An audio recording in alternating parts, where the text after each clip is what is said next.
हाय दोस्तों, मैं हूं चंदन और मैं लेके आया हूं एक मोटिवेशनल वीडियो। बहुत ही सुंदर कहानियां लेकर मैं आया हूं। ये कहानी एक दिव्यांग की है, दिव्यांग राजा की है। ठीक है, तो चलिए मैं शुरू करता हूं इस कहानी को।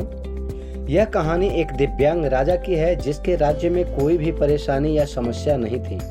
सभी लोग उस राजा से बहुत खुश थे और ऊपर वाले से धन्यवाद करते थे कि इतने अच्छे राजा को उनके ज़िंदगी में भेजे हैं। वह राजा दिव्यांग था, उसकी एक आँख नहीं थी और एक पैर नहीं था, लेकिन फिर भी राजा को इस बात का कोई मलाल नहीं था।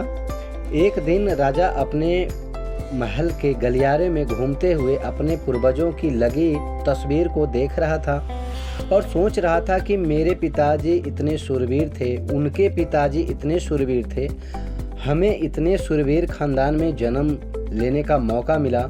यह ऊपर वाले का धन्यवाद है।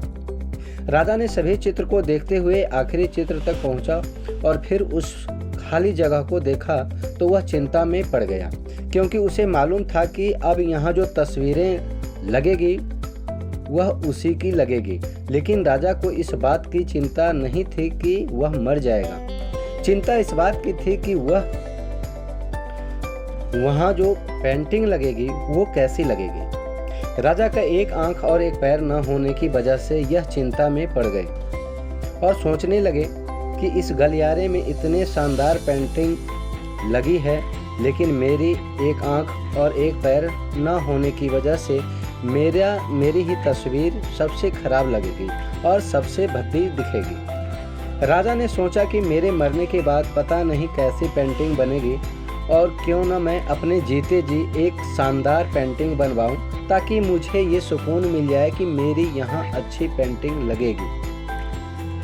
अब उस राजा ने ऐलान कर दिया और सभी पेंटर्स को बुलाया गया और कहा गया कि जो भी पेंटर राजा का शानदार पेंटिंग बनाएगा उसे शानदार इनाम दिया जाएगा। अब सभी पेंटर राज्य में आए और उन पेंटर को पता था कि अगर शानदार पेंटिंग बनेगा तो शानदार इनाम तो मिलेगा, लेकिन जिस राजा का एक आंख नहीं है, एक पैर नहीं है, उसका शानदार पेंटिंग कैसे बनेगा। पेंटर सोच रहे थे कि इनाम का तो पता नहीं, लेकिन अगर शानदार पेंटिंग नहीं बनी और राजा गुस्सा हो गया तो सज़ा मिलेगी। इसलिए बड़े बड़े चित्रकार भी आगे नहीं आए। तभी उसमें से एक लड़का बोला, राजा साहब, मैं आपकी पेंटिंग बनाना चाहता हूँ, मुझे 24 घंटे का वक्त दीजिए। अब सभी बड़े बड़े पेंटर हैरान हो गए कि ये लड़का पेंटिंग बनाएगा और अगर राजा को पेंटिंग पसंद नहीं आई तो इसे सज़ा जरूर मिलेगी। राजा बोला, ठीक है, आप बना कर के आइए। अगले दिन वह लड़का तस्वीर बनाकर लाने वाला था और दरबार पूरी तरह से भर चुका था। लोग बहुत दूर दूर से आए देखने के लिए कि वह लड़का कैसा पेंटिंग बनाकर लाएगा। अब लड़का जब उस राजा की पेंटिंग बनाकर लाया तो लोग आश्चर्यचकित रह गए। सब लोग जोर जोर से तालियां बजाने लगे, सीटी बजाने लगे और जब राजा ने उस पेंटिंग को देखा वह खुश हो गया और बोला कि वाह, इससे अच्छी पेंटिंग तो इस पूरे गलियारे में नहीं है। राजा ने उस लड़के को बहुत सारा इनाम दिया। अब आप सोच रहे होंगे कि उस राजा की क्या पेंटिंग बनी होगी जिसकी एक आंख नहीं है और एक पैर नहीं है, कैसा पेंटिंग बना होगा। उस तस्वीर में लड़के ने उस राजा को एक घोड़े पर सवार किया था।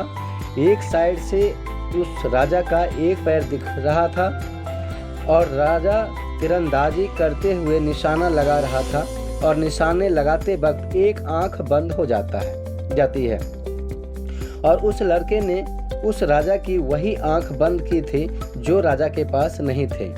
इस तरह से उस लड़के ने राजा को निशाने लगाते हुए घोड़े के ऊपर सवार दिखाया, जिससे एक आंख बंद और एक ही पैर दिखाया और इतना शानदार पेंटिंग बनाया था कि वह अब तक की सबसे सर्वश्रेष्ठ पेंटिंग थी। उस लड़के के सामने भी चुनौती थी, संकट था, लेकिन उसने सकारात्मक का साथ नहीं छोड़ा। जिंदगी में आप जिस भी मुकाम पर हो, जिस भी संकट में फंस जाए, जिस भी स्थिति में हो, अगर आपने सकारात्मक का साथ कभी नहीं छोड़ा तो यकीन मानिए आप उस संकट से बाहर निकल जाएंगे। जिंदगी में उम्मीद का साथ मत छोड़िए, क्योंकि जिसने उम्मीद का साथ छोड़ दिया तो फिर जिंदगी इसका साथ छोड़ देगी। हर पल सकारात्मक रहिए, खुश रहिए, ऊपर वाले के आशीर्वाद के साथ और अपने के प्यार के साथ, अपनी अच्छी और सच्ची मेहनत के साथ दिखाओ कुछ ऐसा कि दुनिया करनी चाहे आपके जैसा। दोस्तों, ये वीडियो आपको अच्छा लगा होगा, ठीक है ना। ये बहुत ही सुंदर कहानी है। अगर अच्छा लगा होगा तो एक लाइक, सब्सक्राइब और बेल आइकन को प्रेस जरूर करेंगे। धन्यवाद।